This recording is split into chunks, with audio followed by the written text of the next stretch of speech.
ketika Nabi kita berumur di dalam kandungan ibunda beliau, umur 2 bulan, beliau sudah ditinggalkan wafat oleh ayahandanya.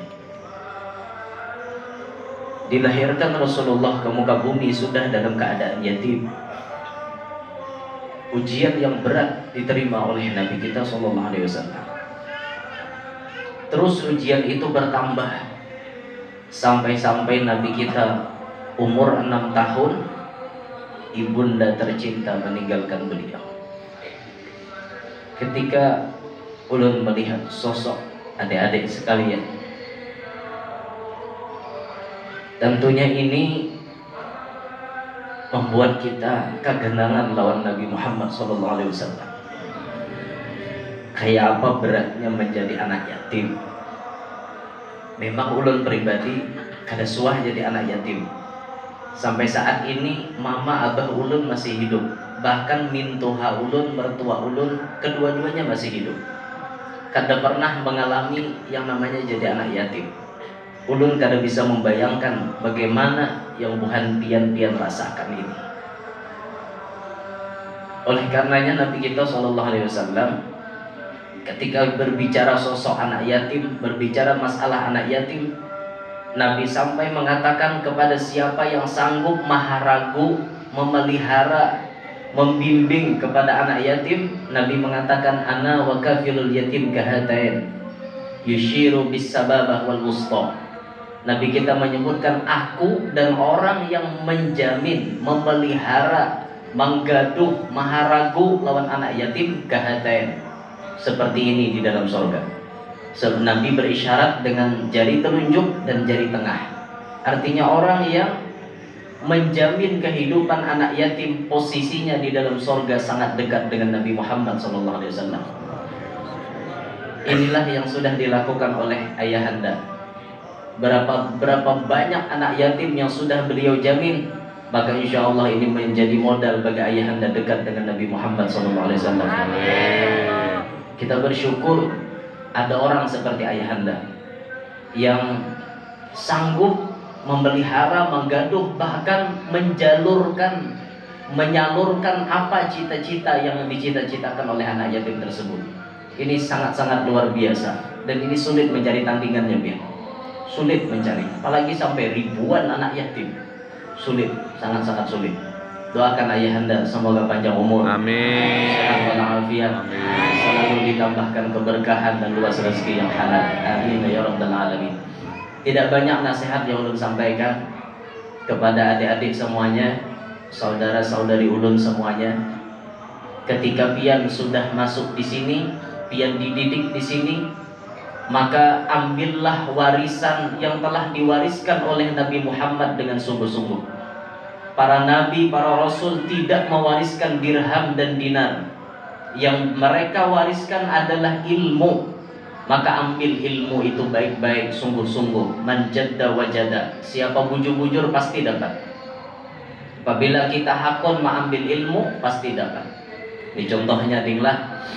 Contohnya, antara orang berilmu lawan kada berilmu itu jauh biar berbeda. Ya samalah ya, antara orang berilmu lawan kada sama kah? Sama apa kada? Ada. Jelas Allah mengatakan qul hal yastawil ladzina ya'lamun wal ladzina la ya'lamun. Tidak sama orang yang berilmu dengan tidak berilmu. Nih, ulun contohkan.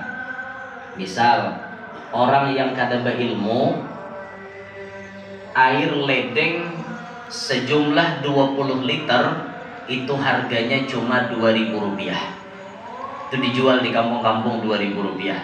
Banyu ledeng 20 liter, satu tank 20 liter, itu harganya cuma Rp2.000. Tapi kalau air ledeng 20 liter ini berpindah tangan kepada orang yang mengerti ilmu, maka yang 20 liter itu diprosesnya per cangkir-cangkir kecil. Diulahnya misalnya 200 ml. Ayo, 20 liter jadi mililiter berapa cangkir? Ayo, antara liter dengan mililiter berapa selisihnya? Berapa? Ayo, ada kena ingat. Nah, ada ingat lagi ini hitungannya nih. Banyak ternyata. Hitungannya kira-kira berapa ratus cangkir ya? Hah? Berapa ratus cangkir? Yang aliyah?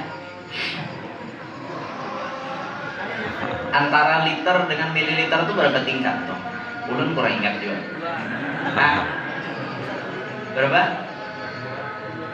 1000 cangkir. 1000 cangkir. 20 liter 2000 di tangan orang yang ilmunya pas-pasan.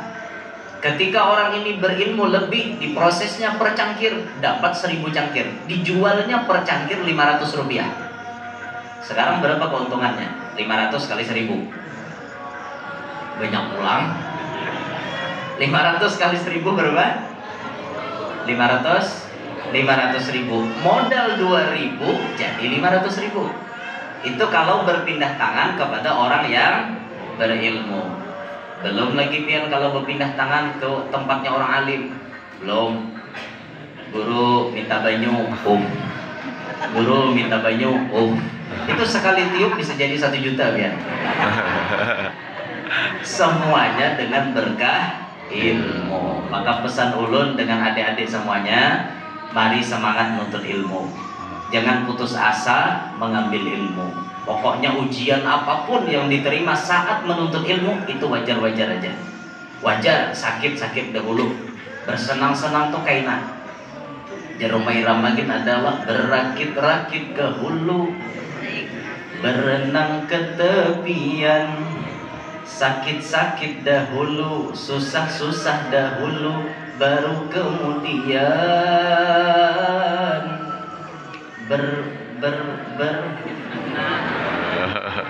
bersenang-senang lah ujungnya. Bersenang-senang itu rame juga lagu itu. Pahit rasanya empedu, manis rasanya gula. Sakit apa?